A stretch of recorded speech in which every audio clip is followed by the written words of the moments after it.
Next हम देख रहे हैं गुड्स। गुड्स का मतलब होता है आइटम ऑफ ट्रेड। जिस आइटम का हम बिजनेस करते हैं, जिस पर्टिकुलर वस्तु का हम व्यापार करते हैं, उसे हम लोग क्या कहते हैं? Goods, items of trade. For example, अगर किसी का प्रोविजन स्टोर है तो जो प्रोविजंस के आइटम्स हैं वो सभी उसके लिए क्या कहलाएंगे? गुड्स। यदि किसी व्यक्ति का मेडिकल शॉप है तो मेडिसिन उसके लिए क्या हो सकती हैं? गुड्स। अगर किसी व्यक्ति का फर्नीचर का बिजनेस है तो फर्नीचर आइटम्स उसके लिए क्या हो सकते हैं? गुड्स। लेकिन जो प्रोविजन स्टोर वाला है या जो मेडिकल स्टोर वाला है उसके लिए फर्नीचर गुड्स नहीं हो सकता। Those item which are purchased to be sold, ऐसे आइटम्स जिनको हम परचेज किस लिए करते हैं कि जिनको हमें आगे क्या करना है? Items purchased to be sold, जिनको वापस आगे सेल आउट करने के लिए हमने खरीदा है, वो क्या कहलाते हैं? गुड्स। जिन आइटम का हम बिजनेस करते हैं, ट्रेड करते हैं, या जो आइटम परचेज ही किस लिए किए गए? टू बी सोल्ड, जिनको वापस क्या करेंगे? बेचेंगे, वो क्या कहलाते हैं? Goods. Now we can classify the goods into two categories. Goods को हम दो कैटेगरी में बांट देते हैं। बिजनेस में सबसे यूज होने वाला, सबसे ज्यादा आपके अकाउंटिंग में ट्रांजेक्शन्स आने वाले किस टर्म से रिलेटेड है? गुड्स। लेकिन गुड्स टर्म को हम कहीं पर भी अकाउंट्स में मेंशन नहीं करते हैं, क्योंकि गुड्स टर्म को मेंशन कहीं पर किया नहीं जाता है, तो उसको मेंशन करने के लिए हम लोगों ने दो टर्म अलग अलग यूज करेंगे, purchase and sale. When goods comes into business, goods comes into business, जब हम माल खरीदेंगे तो हमारे पास गुड्स आएगा। When goods comes into business it is called purchase. जब हम माल खरीदेंगे तो माल हमारे बिजनेस में आएगा, कम्स इनटू बिजनेस, और हम लोग उसे क्या कहेंगे? परचेज। तो कहीं पर भी आपको गुड्स टर्म यूज नहीं करना है। जब भी आपको लगे goods comes into business, we should write purchase. जब हम माल खरीदते हैं तो हमें क्या लिखना चाहिए? Purchase. When goods goes out from business means हम माल बेच रहे हैं। जब हम माल बेचेंगे तो क्या लिखेंगे? Sales. Goods goes out from business, जब माल बिजनेस से बाहर जाता है, इट मीन्स सेल होता है। सेल होता है तो हम लोग वर्ड क्या यूज करेंगे? सेल्स। गुड्स टर्म को नहीं लिखेंगे। When it comes into business we write purchase, when it goes out from business we write sale. Now purchase, there are two types of purchase. One is called cash purchase and another is called credit purchase. कभी कभी हमें माल cash में खरीदना पड़ता है, कभी कभी हमें माल क्रेडिट में खरीदना पड़ता है। जब हम कैश में गुड्स परचेज करते हैं तो क्वेश्चन किस तरह से दिया हुआ होगा? क्वेश्चन में लिखा हुआ आएगा गुड्स परचेज्ड, या गुड्स परचेज्ड फॉर कैश, या फिर goods purchase from Rakesh for cash. मतलब अगर सिर्फ गुड्स परचेज लिखा हुआ आया, इट मींस बाय डिफॉल्ट बिना कुछ कहे हमने क्या मान लिया है? हमने जो गुड्स खरीदा है वो कैसे खरीदा है? कैश खरीदा है। मेंशन कर दे कि हमने कैश में खरीदा है तो वेल एंड गुड। मेंशन नहीं करे, सिर्फ लिखा हुआ जाए goods bought, goods purchase, it means हमने गुड्स कैसे खरीदा है? कैश में खरीदा है। जब भी हम कैश में गुड्स खरीदेंगे, जिससे गुड्स खरीदा है उसका कोई मतलब नहीं, उस पार्टी के नाम से, उस पर्सन के नाम से हमें कोई लेना देना नहीं। तो name of person is not required. क्यों? क्योंकि हमने जो गुड्स खरीदा उसके बदले में क्या कर दिया? सामने वाले को पेमेंट कर दिया। जब पेमेंट कर दिया जाता है तो हिसाब आगे कैरी करने की रिक्वायरमेंट नहीं। नेक्स्ट आता है हमारे पास क्रेडिट परचेज। यदि हम लोग गुड्स को कैसे खरीदते हैं? उधार खरीदते हैं। इस क्रेडिट का मतलब डेबिट क्रेडिट से कोई लेना देना नहीं है। इस क्रेडिट का सेंस क्या है कि हमने ये माल कैसे खरीदा है? उधार खरीदा है। क्रेडिट परचेज का मीनिंग क्या रहेगा कि हमने किसी पर्टिकुलर फॉर्म से, किसी कंपनी से, किसी पार्टी से, किसी पर्सन से हमने माल उधार में खरीदा है। जब भी हम उधार में खरीदेंगे तो हमें उस आदमी का नाम हमारे रिकॉर्ड में होना चाहिए। नाम नहीं होगा तो फर्दर हमें प्रॉब्लम आएगी कि हम पेमेंट किसको करें। That's why name of person is required. जब भी हम क्रेडिट में खरीदेंगे तो उस पर्सन का नाम मेंशन किया जाएगा। कैश में खरीदेंगे तो नाम मेंशन नहीं करेंगे, क्रेडिट में खरीदेंगे तो नाम लिखना पड़ेगा। और जिस आदमी से हम गुड्स परचेज करते हैं वो कौन हो जाता है? हमारा सप्लायर। और अकाउंटिंग लैंग्वेज में उस टर्म को क्या बोलते हैं? Creditors. Creditors are same as suppliers. जिन लोगों से हमने क्रेडिट में गुड्स परचेज किया है वो लोग क्या कहलाएंगे? क्रेडिटर्स। ये लोग हमसे पैसा मांगते हैं, ये हमारे बिजनेस की क्या है? लाइबिलिटीज है। अगर हमसे कोई पैसा मांगे, हमारे ऊपर कोई भी तरह का कर्जा हो, तो उसे हम क्या कहते हैं? लाइबिलिटीज। तो क्रेडिटर अपने आप में एक तरह की क्या है? लाइबिलिटीज है। नेक्स्ट हम लोग टर्म देखने वाले हैं sales. When goods comes into business, we call it purchase. When goods goes out from business, we call it sale. हम लोग इसे क्या कहेंगे? सेल्स कहेंगे। सेल्स का मतलब माल बेचना। सेल्स टर्म सिर्फ कब यूज किया जाएगा? जब हम माल बेचेंगे, जब गुड सेल करेंगे, अदरवाइज कहीं पे नहीं। जैसे परचेज दो तरह का होता है, कैश में और क्रेडिट में, उसी तरह से सेल्स भी दो तरह का होता है, कैश सेल और क्रेडिट सेल। जब हम कैश में गुड सेल करते हैं तो हमें उस पर्सन के नाम की कोई रिक्वायरमेंट नहीं है, क्योंकि हमने माल कैसे बेचा है? कैश बेचा है, हमें इंस्टेंट पेमेंट मिल गया है, कोई उधारी नहीं है, उस आदमी का रिकॉर्ड हमें मेंटेन करने की रिक्वायरमेंट नहीं है।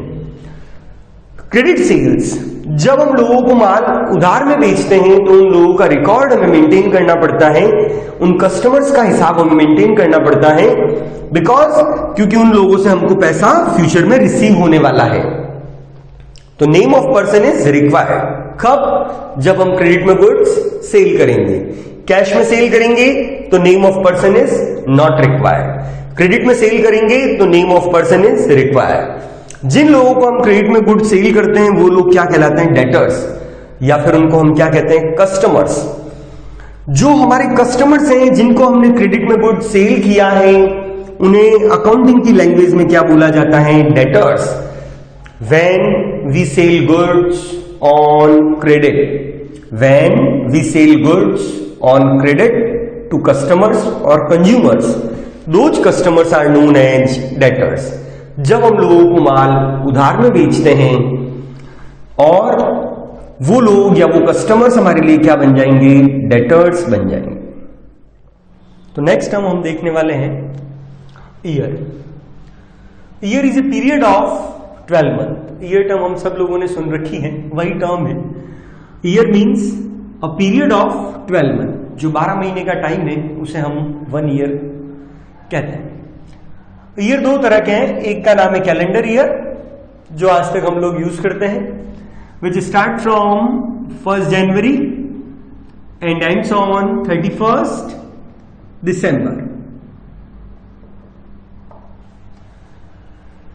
इसको हम कैलेंडर ईयर के नाम से जानते हैं क्योंकि ये कैलेंडर के अकॉर्डिंग 1 जनवरी से स्टार्ट होता है और 31 दिसंबर को एंड होता है।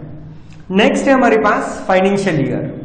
फाइनेंशियल ईयर जो हमारे अकाउंट्स में सब जगह यूज होता है, पूरी अकाउंटिंग फाइनेंशियल ईयर के अकॉर्डिंग चलती है। फाइनेंशियल ईयर का मतलब होता है जिसमें हम सारी एक्टिविटीज एक साल की रिकॉर्ड करेंगे। वो स्टार्ट कब से होता है? 1 अप्रैल को स्टार्ट होगा और एंड कब होगा? 31 मार्च।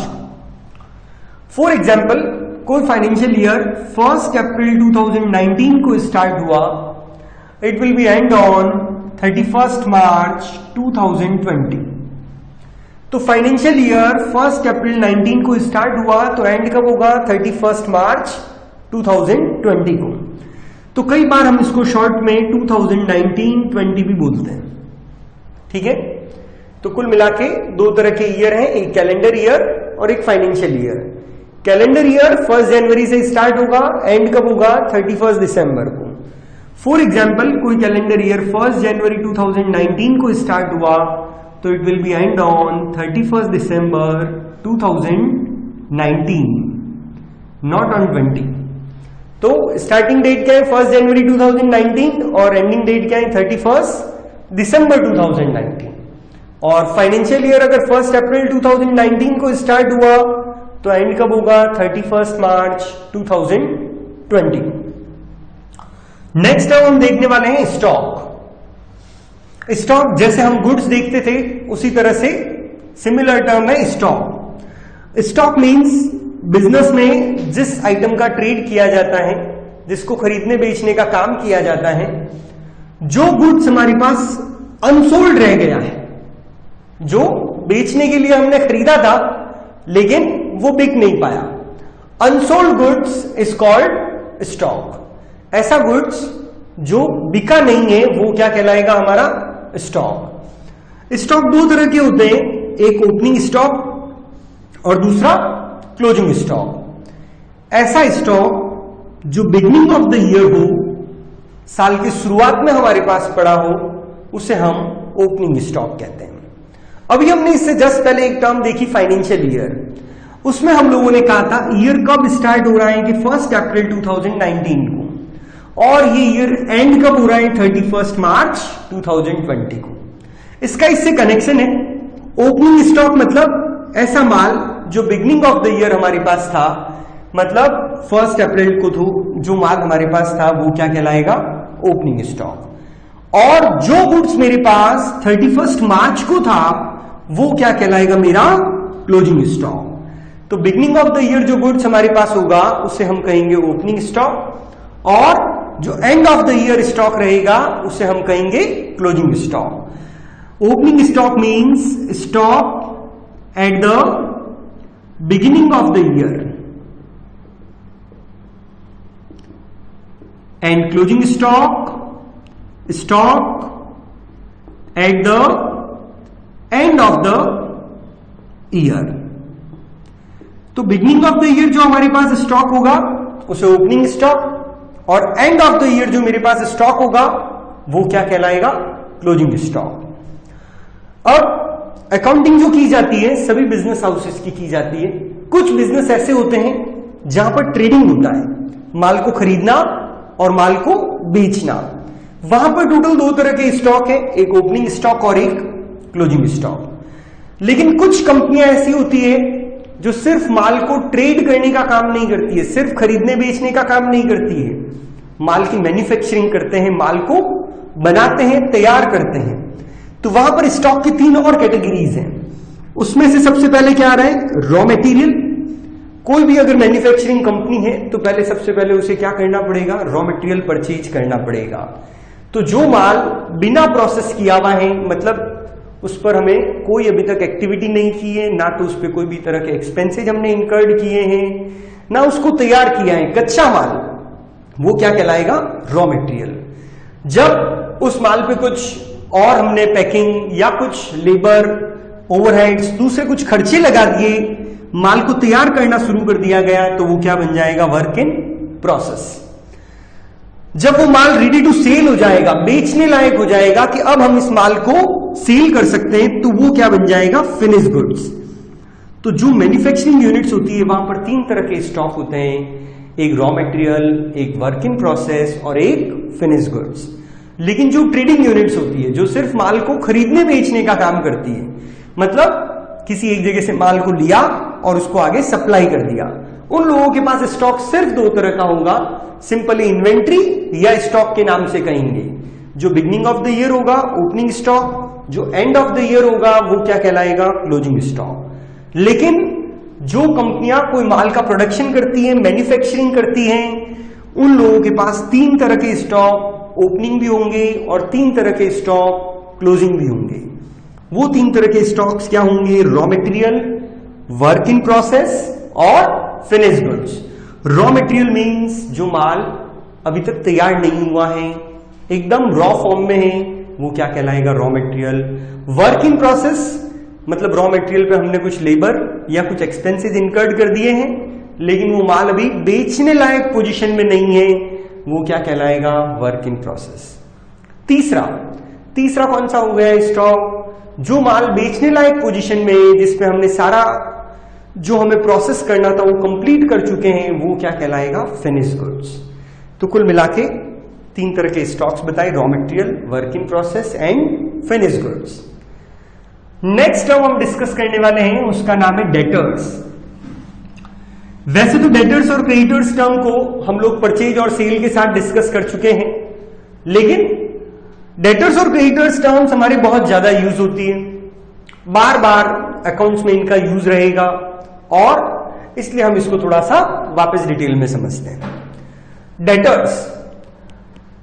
Debtors means in short we can say customers, वो कस्टमर्स जिनको हमने क्रेडिट में गुड सेल किया है, वो कस्टमर्स कोई इंडिविजुअल व्यक्ति हो सकता है, कोई कंपनी हो सकती है, कोई शॉप का नाम हो सकता है, वो सभी हमारे क्या है, डेटर्स। डेटर्स मीन्स ऐसा जरूरी नहीं है कि कोई एक इंडिविजुअल पर्सन ही हो। कभी कभी हम माल इंडिविजुअल लोगों को बेचते हैं, कभी कभी हम माल फैक्ट्रीज में बेचते हैं, कभी हम माल किसी कंपनी को बेचते हैं, तो वो सभी लोग हमारे लिए क्या कहलाएंगे, कस्टमर्स और debtors. When goods sold to a person, जब माल किसी एक व्यक्ति को बेचा जाता है ऑन क्रेडिट, सबसे इंपॉर्टेंट बात कि माल कैसे बेचना है, ऑन क्रेडिट, माल को जब उधार बेचा जाएगा, not in cash, then that person is called debtors. जब माल को हम उधार बेचेंगे तो वो व्यक्ति हमारे लिए क्या बन जाएगा, डेटर। तो याद रखें, कंफ्यूज नहीं हुए, अकाउंट्स पढ़ने के लिए सबसे अच्छा तरीका, खुद को क्या ट्रीट करें, बिजनेसमैन। जब आप बिजनेसमैन बन के सोचेंगे तब आप इसको माल बेचने को एज सेल की तरह सोचेंगे, और आपने खुद को कस्टमर की तरह सोचा तो आपको लगेगा मैंने तो खरीदा है। सब चीजें उल्टी हो सकती हैं अगर हम लोग हमारी पोजीशन बदलते हैं। तो अकाउंटिंग हमेशा किसकी की जाती है, बिजनेस की। तो बिजनेसमैन ने क्या किया, अपने कस्टमर्स को माल बेचा, और माल किस बेसिस पर बेचा, क्रेडिट बेसिस पर, उधार, कैश में नहीं। जब हम माल को उधार में बेचते हैं किनको, कस्टमर्स को, तो वो कस्टमर्स हमारे लिए क्या बन जाते हैं, debtors. When goods sold to a person on credit, जब किसी व्यक्ति को माल क्रेडिट बेसिस पर बेचा जाएगा, उधार बेचा जाएगा, then that person is called debtor. बिल्कुल नेक्स्ट टर्म इसी के रिलेशन में, क्रेडिटर्स। जब भी कोई बिजनेसमैन गुड्स को क्रेडिट में बेचता है तो डेफिनेटली वो भी कहीं ना कहीं से गुड्स को क्रेडिट में परचेज करता होगा। जब भी हम किसी से क्रेडिट में गुड्स परचेज करेंगे तो लोग हमसे रुपए मांगने लग जाएंगे, वो लोग हमारे लिए क्या कहलाएंगे, creditors. When goods bought from a person, जब माल खरीदा जाता है, ऑन क्रेडिट खरीदा जाता है, उधार पर खरीदा जाता है, तो जो लोग हमसे रुपए मांगने लगेंगे वो क्या कहलाएंगे, क्रेडिटर्स। और in general terms those are called suppliers. जिन लोगों से हमने हमारे बिजनेस के लिए गुड्स को क्रेडिट पे परचेज किया है वो लोग क्या कहलाएंगे, क्रेडिटर्स। मतलब अगर हम लोग क्रेडिट में गुड्स परचेज करेंगे तो कौन क्रिएट होंगे, क्रेडिटर्स। जब हम क्रेडिट में गुड्स सेल करेंगे तो कौन क्रिएट होंगे, डेटर्स। और बिजनेस की सबसे पॉपुलर एक्टिविटीज हैं परचेज एंड सेल, और परचेज और सेल कई बार क्रेडिट पे परचेज और क्रेडिट पे सेल करना पड़ेगा। तो जब क्रेडिट में सेल करेंगे तो वो लोग क्या कहलाएंगे हमारे लिए, डेटर्स। जब हम क्रेडिट में गुड्स परचेज करेंगे तो वो हमारे लिए क्या कहलाएगा, क्रेडिटर्स। तो लास्ट हमने कुछ टर्म्स देखी थी, उसमें पहले ये आ चुके हैं, डेटर्स और क्रेडिटर्स। हमने कहा था जब हम माल क्रेडिट में परचेज करते हैं तो हमें उस पर्सन के नाम की रिक्वायरमेंट रहती है। अगर हम उस आदमी का नाम रिकॉर्ड नहीं रखेंगे तो हमने जिससे परचेज किया है हमें याद नहीं रहेगा कि हमने ये गुड्स किस व्यक्ति से क्रेडिट में परचेज किया है। उस पार्टी का नाम लिखना जरूरी है क्योंकि इन फ्यूचर हमें उसे पेमेंट करना होगा। तो डेटर और क्रेडिटर और ब्रॉड टर्म्स मतलब बड़े नाम, डेटर्स और क्रेडिटर्स। अब डेटर्स अकेला सब जगह डेटर्स नहीं लिखा जाएगा। आपने जिसको माल बेचा है उस पर्सन का नाम, उसको हम जनरल टर्म्स में क्या बोलते हैं, डेटर्स। अब डेटर्स की जगह किसी का नाम हो सकता है, जैसे राम, श्याम, कोई कंपनी, तो वो सभी आपके डेटर्स हो सकते हैं। क्रेडिटर्स, जिन लोगों से आप गुड्स परचेज कर रहे हैं उनका भी कोई नाम होना चाहिए, उनको ओवरऑल क्या बोला जाएगा, क्रेडिटर्स।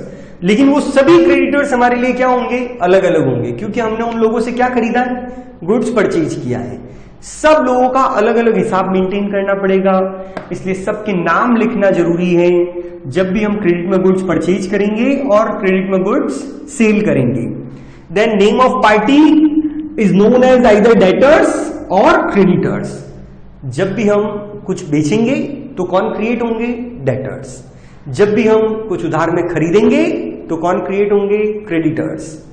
तो these are the two common terms, popular terms, debtors and creditors. तो कंफ्यूज नहीं हुए, जब हम लोगों को माल बेचते हैं ऑन क्रेडिट तो कौन बनते हैं? डेटर्स। जब हम लोगों से माल खरीदते हैं, गुड्स बॉट, गुड्स परचेज करते हैं ऑन क्रेडिट तो कौन बनते हैं? क्रेडिटर्स। नेक्स्ट टर्म है परचेज रिटर्न। परचेज रिटर्न, जैसा कि इसके नाम से इसका मीनिंग क्लियर होता है, अगर हमने कोई गुड्स खरीदा है और अब हम उसको रिटर्न करने की बात करते हैं तो वो क्या कहलाएगा? Purchase return.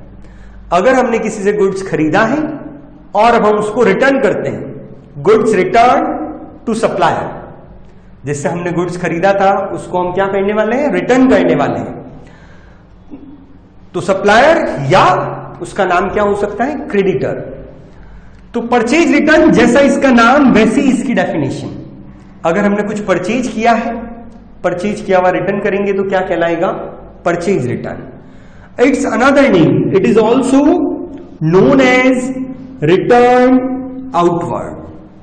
परचेज रिटर्न का सेकेंड नेम क्या हो सकता है? Return outward. जब हमने कुछ परचेज किया तो गुड्स हमारी फैक्ट्री, गोडाउन, शॉप में इन हुआ था।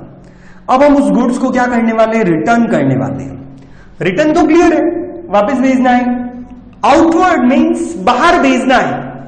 माल खरीदा तब तो वो हमारे पास आ चुका था, इन हाउस था, इन वेयर हाउस था, इन शॉप था, इन गोडाउन था, लेकिन अब हम उसे क्या करना चाहते हैं? वापस भेजना चाहते हैं। इसलिए हमने उसके आगे, रिटर्न के आगे क्या लगाया? आउटवर्ड। मतलब उस माल को वापस क्या करिए? बाहर भेजिए, रिटर्न करिए। So it is called purchase return.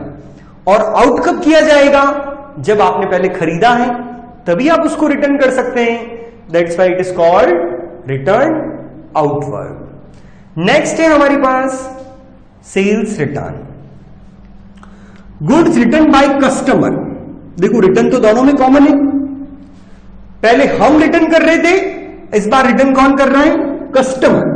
When goods return by customer और डेटर्स, जब कोई माल किसी कस्टमर द्वारा रिटर्न कर दिया जाए, जब कोई डेटर द्वारा गुड्स रिटर्न कर दिया जाए, कोई भी कस्टमर या कोई भी डेटर हमको रिटर्न कब कर सकता है? जब हमने पहले उसे बेचा है। अगर हमने उसे गुड सेल किया है तो अब क्या हो सकती है? Activity sales return. रिटर्न क्यों होगा? Due to any reason, due to defective, due to other product, due to quality, किसी भी वजह से रिटर्न किया जा सकता है।